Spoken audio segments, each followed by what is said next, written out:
저는 올해 71살 평범한 아내이자 어머니입니다. 아니, 평범하다는 말이 맞을까요? 결혼 45년을 되돌아보면 제 인생은 참 평범하지 않았던 것 같습니다.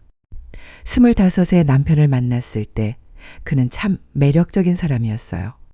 키도 크고 말도 잘하고 무엇보다 자신감이 넘쳤죠. 그때는 그런 남자가 좋았습니다. 제가 소극적이고 내성적인 성격이었으니까요. 그 사람 옆에 있으면 제가 더 당당해지는 것 같았거든요. 결혼 초기엔 정말 행복했어요. 첫째 딸 민지가 태어나고 3년 후 둘째 아들 준호가 태어났죠. 남편은 직장에서도 승승장구했고 저는 집에서 아이들을 키우며 행복한 주부의 삶을 살았습니다. 그런데 문제는 민지가 초등학교에 입학할 무렵부터 시작됐어요. 처음엔 단순한 의심이었습니다. 남편의 늦은 귀가, 핸드폰을 뒤집어 놓는 습관, 갑자기 몸단장에 신경 쓰는 모습들. 그런데 그때는 제가 너무 예민한 건 아닐까 생각했어요. 아이 둘을 키우느라 지쳐서 이상한 생각을 하는 거라고 스스로를 달랬죠. 하지만 확신을 갖게 된 건 민지가 중학교 2학년 때였어요. 남편의 정장 주머니에서 립스틱이 나온 거였죠. 제가 쓰는 색깔도 아니고 브랜드도 달랐습니다. 그때 제 손이 얼마나 떨렸는지 아세요? 심장이 터질 것 같았어요. 그날 밤 남편이 들어오길 기다리며 생각했어요. 어떻게 물어봐야 할지, 뭐라고 말해야 할지. 그런데 정작 남편이 돌아오자 아무 말도 할 수 없었어요. 그 립스틱을 들고 있는 제 모습이 너무 초라해 보였거든요. 의심하고 있는 제가 더 나쁜 사람 같았어요. 다음날 남편이 출근하고 나서 그 립스틱을 쓰레기통에 버렸어요. 못 본 척 하기로 했죠. 아이들은 아직 어렸고 이혼이라는 선택지는 생각할 수도 없었어요. 그때만 해도 이혼한 여자에 대한 세간의 시선이 혹독했거든요. 그 후로도 비슷한 일들이 계속 있었어요. 남편의 와이셔츠에 묻은 파운데이션 자국, 차에서 나는 낯선 향수 냄새, 갑자기 늘어나는 회식과 출장들. 매번 저는 모르는 척했어요. 어쩌면 제가 더 편했을 수도 있어요. 진실을 마주하는 것보다는 모르는 척하는 게 말이에요. 그렇게 시간이 흘러 아이들이 대학생이 되었을 때 남편의 외도는 더욱 대담해졌어요. 주말에도 골프를 핑계로 나가고 늦은 밤에 들어와서는 샤워부터 하곤 했죠. 저는 그런 남편을 보며 속으로만 울었어요. 아이들 앞에서만큼은 괜찮은 척 해야 했거든요. 민지가 대학교 4학년 때 한 번 물어본 적이 있어요. 그때 저는 대답할 수 없었어요. 좋다고 할 수도 나쁘다고 할 수도 없었죠. 그냥 그런 게 어디 있니? 오래 살다 보면 그럴 수도 있는 거야 라고 얼버무렸어요. 하지만 제 마음속 깊은 곳에서는 분노가 쌓여가고 있었어요. 남편이 다른 여자와 웃으며 시간을 보내는 동안 저는 집에서 혼자 저녁을 먹고 있었거든요. 아이들이 독립한 후에는 더욱 그런 감정이 커졌어요. 이제 더 이상 참을 이유도 없는 것 같았는데 어쩐지 습관처럼 계속 참고 있었죠. 준호가 군대에 간 사이 집은 더욱 조용해졌어요. 민지는 직장 때문에 따로 살고 있었고 남편은 여전히 밤늦게 들어왔어요. 그 적막한 집에서 저는 처음으로 제 인생을 돌아봤어요. 내가 뭘 위해 살고 있는 건지, 언제부터 이렇게 된 건지.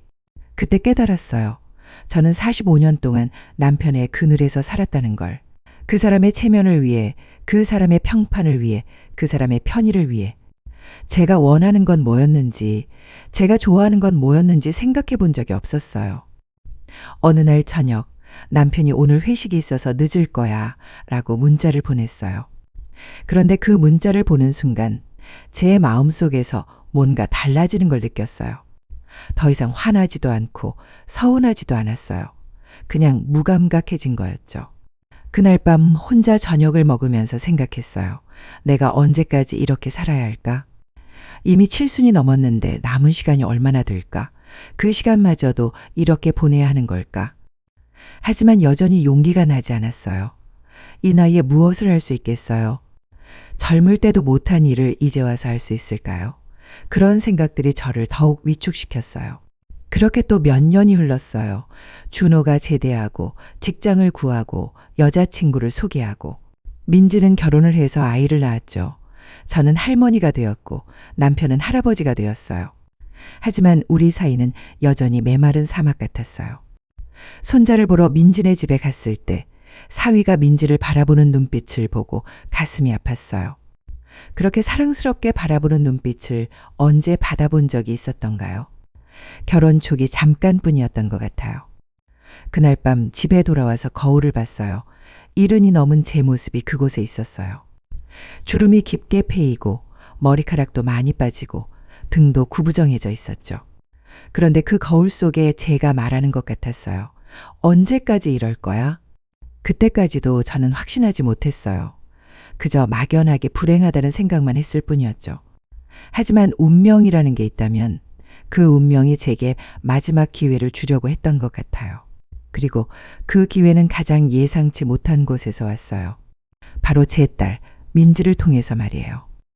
민지가 그날 울면서 전화를 걸어왔을 때 저는 처음에 무슨 일인지 몰랐어요. 아이가 아픈 건지 사위와 싸운 건지. 그런데 민지의 첫마디가 제 세상을 뒤흔들었어요. 엄마, 아빠, 또야, 이번엔 60대 여자야. 그 순간 제 머릿속이 하얘졌어요. 또 아직도 우리가 이미 7순이 넘었는데도. 민지는 흐느끼며 말했어요. 시댁 제사 준비하러 우리 집에 왔다가 아빠가 급히 나가면서 컴퓨터를 켜놓고 간 거라고. 그런데 카카오톡 메시지가 계속 떠서 궁금해서 봤다는 거예요. 내일 같이 있다가 당신은 동창회 가고 나는 모임 간다고 하자.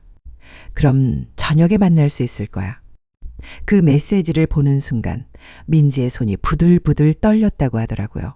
그래서 더 위로 올려서 대화 내용을 봤대요. 그런데 그게 하루 이틀 일이 아니었던 거죠. 몇 달 전부터 계속 그런 메시지들이 오고 갔다는 거예요. 엄마, 아빠가 그 나이에도 이래? 할아버지가 된 사람이 이래? 민지의 목소리는 분노와 실망, 그리고 제게 대한 미안함이 뒤섞여 있었어요. 그 애는 아빠의 외도를 알고 있었던 거예요. 어릴 때부터 눈치채고 있었지만 제가 참고 있으니까 모르는 척 했던 거죠. 엄마는 평생 아빠 때문에 얼마나 고생했는데 이제 그만하면 될 것 같은데 왜 또 이래? 민지의 말을 들으면서 저는 처음으로 제 인생을 객관적으로 보게 되었어요. 다른 사람의 시각에서 보니 제가 얼마나 불쌍한 인생을 살았는지 알 수 있었어요. 그리고 그 불쌍한 모습을 제 딸이 평생 지켜봤다는 것도요. 민지야, 괜찮아. 엄마는 괜찮으니까. 습관적으로 그렇게 말하려던 제가 멈췄어요. 정말 괜찮은 걸까요? 45년 동안 계속 괜찮지 않았는데 지금도 괜찮은 척 해야 하는 걸까요? 그날 밤 남편이 들어왔을 때 저는 처음으로 물어봤어요. 오늘 어디 갔다 왔어요? 남편은 당황하며 친구들이랑 술 마셨다고 대답했어요. 그런데 그 대답이 너무 자연스럽더라고요. 45년 동안 수없이 연습해온 거짓말이었으니까요. 다음날 저녁 남편이 나가려고 하는데 민지가 갑자기 나타났어요. 아빠, 어디 가세요? 남편은 당황하며 동창회 간다고 대답했어요. 그런데 민지가 말했어요. 아, 그 60대 여자분이랑 만나러 가시는 거요? 그 순간 남편의 얼굴이 하얘졌어요. 어떻게 알았는지 당황해하면서도 여전히 발뺌을 하려고 했어요. 무슨 소리야? 너 뭔 말을 하는 거냐? 하지만 민지는 준비해 온 것들을 차근차근 보여줬어요. 카카오톡 대화 내용, 만나는 장소, 심지어 그 여자의 이름까지. 남편은 점점 할 말을 잃어갔어요. 아빠, 엄마가 얼마나 힘들어하는지 알아요? 45년 동안 얼마나 참고 살았는지 알아요? 그런데 아빠는 그 나이에도 이래요? 민지의 목소리는 떨리고 있었지만 단호했어요. 그 애는 정말 어른이 되어 있었어요. 더 이상 엄마가 혼자 감당하게 두지 않겠다는 의지가 보였어요. 그날 밤 남편은 결국 나가지 못했어요. 그리고 저는 처음으로 남편에게 물어봤어요. 당신은 나를 사랑한 적이 있나요? 남편은 대답하지 못했어요. 그 침묵이 모든 것을 말해주었죠. 45년 동안 저는 사랑받지 못하는 아내로 살았던 거예요. 그리고 그 사실을 인정하는 것이 생각보다 덜 아팠어요. 오히려 후련했어요. 그날 밤 민지가 말했어요. 엄마 이제 그만해. 더 이상 아빠 눈치 보지 말고 엄마가 하고 싶은 대로 살아. 그 말을 들으며 저는 생각했어요. 정말 그럴 수 있을까? 이 나이에 새로운 인생을 시작할 수 있을까? 하지만 적어도 시도해 볼 수는 있을 것 같았어요. 민지가 이젠 내가 대신 말할게라고 했을 때 저는 그 애가 무엇을 할 생각인지 몰랐어요. 그런데 그 다음 날 아침 민지가 준비해 온 것들을 보고 깜짝 놀랐어요. 남편의 외도 증거들이 정말 체계적으로 정리되어 있었어요. 카카오톡 대화 내용은 물론이고 만나는 장소와 시간, 심지어 그 여자에 대한 정보까지 언제 이런 걸 다 조사했는지 신기할 정도였어요. 엄마, 이번엔 정말 끝내자. 더 이상 아빠가 엄마를 우롱하게 둘 수 없어. 민지의 눈에는 제가 본 적 없는 결의가 있었어요. 그 애는 정말 어른이 되어 있었고 이제 엄마를 지키려고 하는 거였어요. 45년 동안 엄마가 지켜준 자식이 이제는 엄마를 지키려고 하는 거죠. 그날 저녁 남편이 들어오자 민지가 말했어요. 아빠, 가족회의 하자. 준호도 와 있어. 준호는 언제 온 건지 거실에 앉아 있었어요. 평소보다 표정이 심각했어요. 왜 갑자기 가족회의야? 무슨 일이야? 남편은 여전히 아무것도 모르는 척했어요. 하지만 민지는 더 이상 아빠의 거짓말을 들어줄 생각이 없었어요. 아빠, 솔직히 말하자. 아빠 외도하고 있잖아. 그 말에 남편의 얼굴이 굳어졌어요. 그리고 습관적으로 발뺌을 시작했어요. 뭔 소리야? 너 지금 아빠를 의심하는 거야?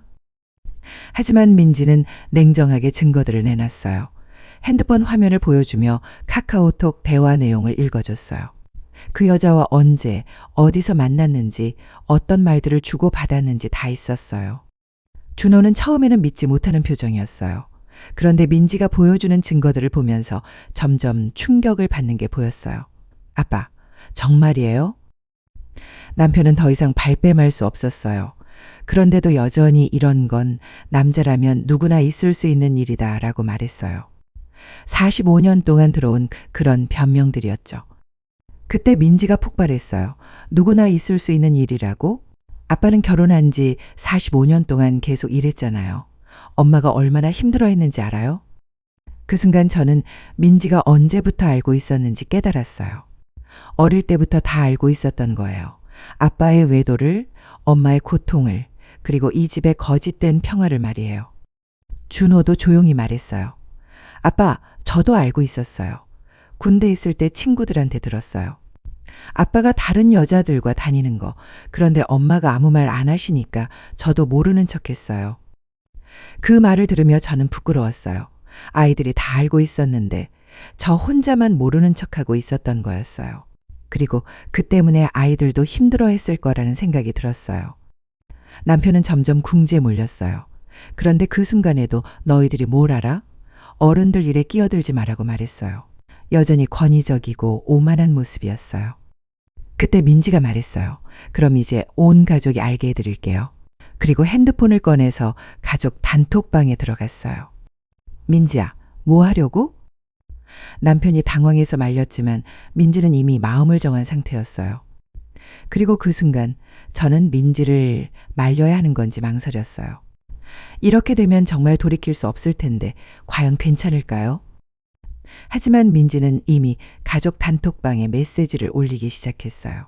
아빠의 외도 사실을, 상대방 여자의 정보를, 그리고 그동안의 증거들을 차례차례 올렸어요. 단톡방에는 저희 가족뿐만 아니라 남편의 형님들, 제 언니들도 있었어요. 그리고 몇 분 뒤부터 전화가 오기 시작했어요. 시어머니부터 시작해서 시댁 식구들, 친정 식구들까지. 남편은 완전히 패닉 상태가 되었어요. 야, 이걸 왜 올려? 당장 지워. 하지만 민지는 단호했어요. 아빠가 45년 동안 엄마한테 한 일을 이제 다른 사람들도 알아야 해요. 더 이상 숨길 이유가 없어요. 그 순간 저는 민지의 마음을 이해했어요. 그 애는 엄마를 위해 이렇게 하는 거였어요. 더 이상 엄마가 혼자 감당하게 두지 않겠다는 거였죠. 전화가 계속 왔어요. 시어머니는 며느리가 남편을 잘못 내조해서 그런 거 아니냐고 하셨고, 친정언니는 왜 이제야 말하느냐고 하셨어요. 모든 사람들이 각자의 방식으로 반응했어요. 남편은 점점 작아졌어요. 그동안 유지해온 체면이 한순간에 무너져 내렸거든요. 그리고 그 순간 저는 깨달았어요. 제가 45년 동안 지켜온 게 남편의 체면이었다는 걸 말이에요. 그날 밤 남편은 결국 짐을 쌌어요. 이 집에서는 더 이상 못 살겠다고 하면서요. 그런데 이상하게도 저는 슬프지 않았어요. 오히려 시원했어요. 민지가 옆에서 말했어요. 엄마, 이제 정말 자유로워졌어요. 더 이상 아빠 눈치 보지 말고 엄마가 하고 싶은 대로 살아요. 그 말을 들으며 저는 생각했어요. 정말 자유로워진 걸까? 그리고 이제 무엇을 해야 할까? 45년 동안 남편에게 맞춰 살았던 저에게 자유라는 건 낯설고 무서운 것이었어요. 하지만 적어도 한 가지는 확실했어요. 더 이상 거짓말 속에서 살지 않아도 된다는 것. 그리고 그것만으로도 충분히 의미가 있었어요. 남편이 짐을 싸는 동안 저는 가만히 지켜봤어요. 45년 동안 함께 살았던 사람이 떠나는 모습을 보면서도 제 마음은 이상하게 평온했어요. 슬픔보다는 해방감이 더 컸어요. 준호가 와서 제 손을 잡았어요. 엄마, 괜찮아요? 저는 고개를 끄덕이며 말했어요. 괜찮아. 오히려 후련해. 그 말이 거짓말이 아니었어요. 정말로 후련했어요. 45년 동안 짊어지고 있던 무거운 짐을 내려놓은 기분이었어요. 남편은 마지막까지도 이렇게 되면 너도 힘들어질 거야 라고 말했어요. 그런데 저는 대답했어요. 이미 충분히 힘들게 살았어요. 이제는 다른 종류의 힘든 일을 해볼게요. 그 말을 하는 제가 조금 낯설었어요. 언제부터 이렇게 당당하게 말할 수 있게 되었을까요? 아마도 민지가 제게 용기를 준 것 같았어요. 남편이 작은 오피스텔로 이사를 간 후 집은 정말 조용해졌어요. 그런데 그 조용함이 외롭지 않았어요. 오히려 평화로웠어요. 더 이상 누군가의 거짓말을 들어야 할 필요가 없었거든요. 그날 밤 민지가 옆에서 잠을 잤어요.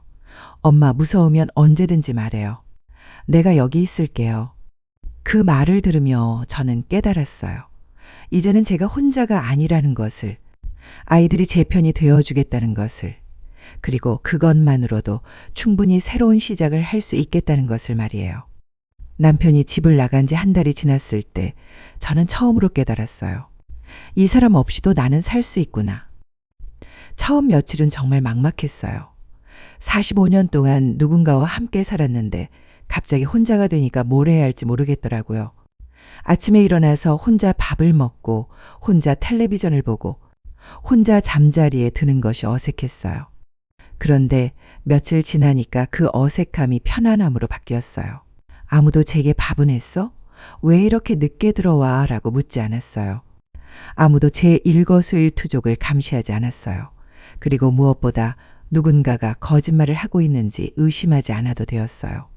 민지가 자주 와서 함께 시간을 보냈어요. 그 애는 정말 달라졌어요. 예전에는 아빠 눈치를 보느라 조심스러웠는데 이제는 자유롭게 웃고 떠들었어요. 손자도 자주 데리고 왔는데 집에 아이 웃음소리가 울리니까 정말 좋았어요. 엄마, 이제 뭐 하고 싶은 거 있어요? 민지가 어느 날 물어봤어요. 그런데 저는 대답할 수 없었어요. 45년 동안 제가 뭘 하고 싶은지 생각해 본 적이 없었거든요. 항상 남편이 원하는 것, 아이들이 필요한 것, 집안일에만 신경 썼어요. 모르겠어. 엄마가 뭘 좋아하는지도 모르겠어. 그 말을 하면서 저는 조금 슬펐어요. 71년을 살았는데 제가 뭘 좋아하는지 모른다는 게 말이 되나요? 민지가 말했어요. 그럼 하나씩 찾아보자. 엄마가 뭘 좋아하는지, 뭘 하고 싶은지. 그래서 저희는 여러 가지를 시도해봤어요. 요리 교실도 가보고, 노래방도 가보고, 영화도 보고. 처음에는 모든 게 어색했어요. 이 나이에 이런 걸 해도 되나 싶었거든요. 그런데 점점 재미있어졌어요. 특히 요리 교실에서 새로운 음식을 배우는 게 즐거웠어요. 45년 동안 남편 입맛에 맞춰서만 요리했는데 이제는 제가 먹고 싶은 것을 만들 수 있었어요. 노래방에서는 제가 젊었을 때 좋아했던 노래들을 불렀어요. 그 노래들을 부르면서 저는 깨달았어요. 아, 내가 이런 걸 좋아했구나. 내가 이런 사람이었구나. 준호도 자주 와서 함께 시간을 보냈어요. 그 애는 엄마가 이렇게 밝아진 거 처음 봐요 라고 했어요. 저도 그랬어요. 제가 이렇게 웃을 수 있다는 걸 깜빡하고 있었어요. 병원에 갈 때도 민지나 준호가 함께 가줬어요. 예전에는 혼자 가거나 남편이 마지못해 따라와서 짜증을 내곤 했는데 이제는 아이들이 진심으로 걱정해주면서 같이 가줬어요. 그런 작은 것들이 정말 감사했어요. 무엇보다 좋았던 건 마음이 더 이상 아프지 않는다는 것이었어요. 45년 동안 저는 늘 마음 한편이 아팠어요. 남편이 어디 갔는지, 누구와 만나는지, 언제 들어올지 모르는 불안감. 그런데 이제는 그런 걱정이 사라졌어요.